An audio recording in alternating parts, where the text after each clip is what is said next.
I'll be all over the place with these topics. However, um, it all is kind of connected.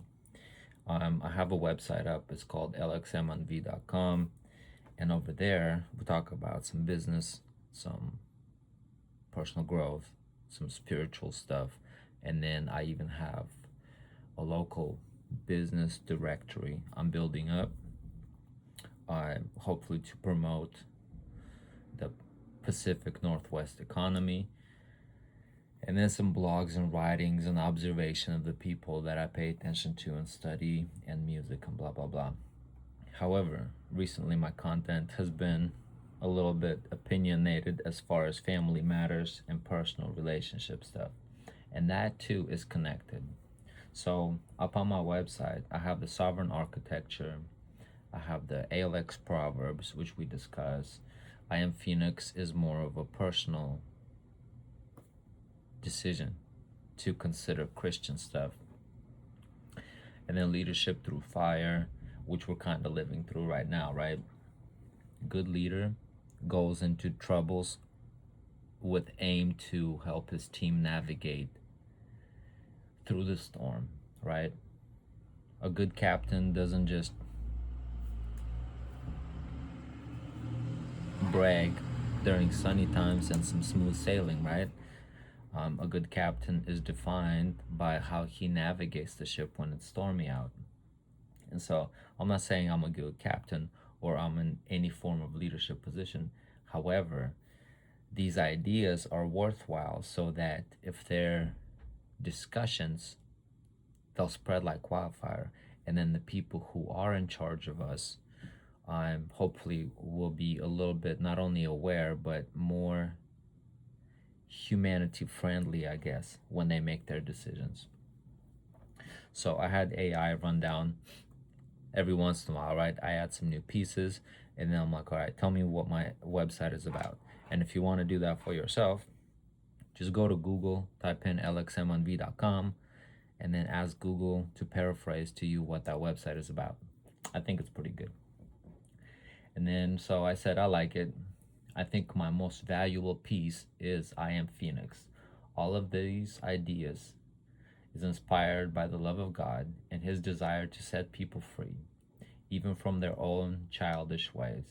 I think a small degree of healing is good, although overall, people need a purpose and a semi stable home base from which to grow out of. And yeah, it paraphrased for me. Let me put on my goggles real quick. That hits the absolute core of the whole structure. Without that spiritual anchor, everything else, the framework, the standards, the mechanical discipline, just risks turning into another cold set of rules, right?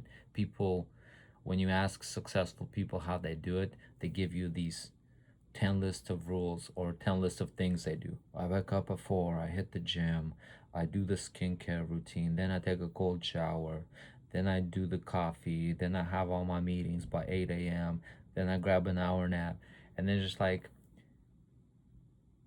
no. Like, how did you address personal life? How do you balance your relationship and your ambitions?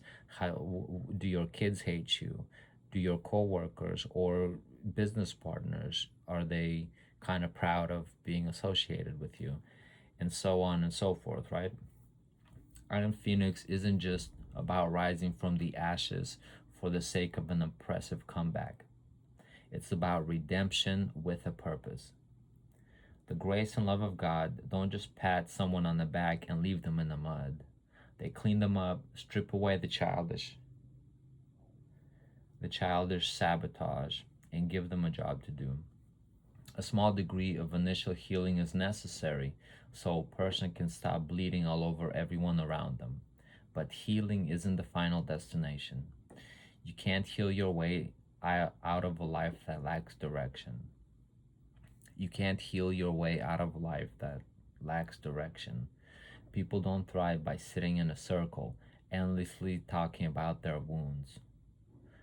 They thrive when they are handed a shovel, a blueprint, and a home base that isn't falling apart. I mean, these AA meetings, Drug Anonymous, Sex Anonymous, all these treatment programs. They're chock full of people who just sit in a circle discussing their problems and how bad they feel and how good they used to feel when they were doing these addictions and how now they're just hoping to get through another day. What a fucking boring way to spend life sober. Like, if your former addiction should not even be a part of your vocabulary. It's something that you should be deeply ashamed of. It's deeply in the closet, and then hopefully you don't do it. You don't descend that low again, right? That's kind of how you think about it. When you give up cigarettes, when you give up smoking crack cocaine, or even doing some like low level behaviors, sometimes we're just like, oh, I can't believe I stabbed somebody that I used to love in the back.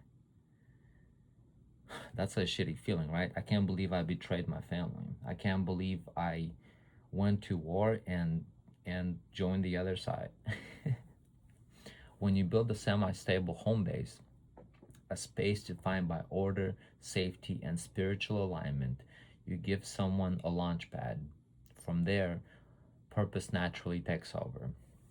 The daily grind turns into an exhausting, excuse me,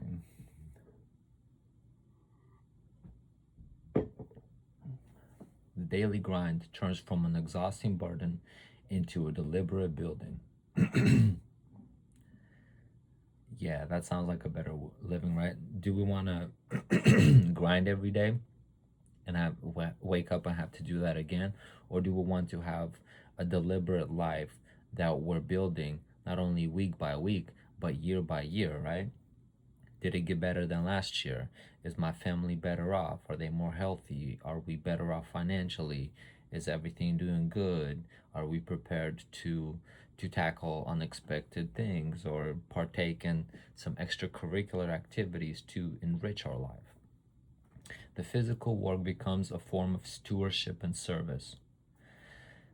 Unfortunately, there's a lot of work to do. If we have everybody that's a smart guy who wants to just work smart and not hard, then we revert back to 2023, 2024, where we were just gouging each other prices of our own choosing. And we were like, hey, you want what you want, I want what I want, blah, blah, blah. We have a deal. The home becomes a sanctuary where kids grow up seeing stability instead of chaos. The thing is, I'm very opinionated because I was an orphan in a Russian orphanage, you know? Like, I seen the alcoholism, I seen the violence. The rumors have it that my dad was poisoned before I was born. I seen my mom go through 5, 7 stepdads, right? I have maybe 8, 9 siblings. Most of us have different parents. And then when I was 12 years old, got adopted, came to Washington State, and then saw a different form of example as far as parenting and life and success and stuff, and just kind of solidified some of these Christian beliefs when I was kind of relatively young. This is not some stuff that I just came up with or needed to change my life within the last couple of years. I grew up in a Christian setting, memorizing the Bible stuff, and then as I lived life, some of it was just chaos. I concluded that the Bible stuff wasn't as foolish as I thought it was. And so the more I grow up, the more wisdom that I attain, the more I'm like, oh, okay, let me just align a little bit and see what kind of shortcuts I can learn about in life, right? Why have to learn an expensive lesson more than one time? That's the thing. We don't have to just keep having to learn lessons. Another purpose is we can build our communities, we can build up our society, we can build up our children, do schools a little bit differently, work with purpose instead of just grind, right? That's the ultimate alchemy of the phoenix. Taking the burn, getting refined by the fire, and stepping out with the strength to build a perimeter where others can finally grow up, heal, and find their purpose. I guess this was just to kind of explain why I be bouncing around different areas, even though I say I'm kind of into hustling stuff, because it's all kind of connected, this personal stuff. And I'm looking around and I see these persistent issues, and I'm like, do people not know better?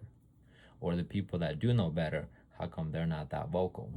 And so I say something, and hopefully it prompts a discussion, some further thinking, and just a wave of change for the sake of awareness, right? The sake of a better life tomorrow or something. Bye.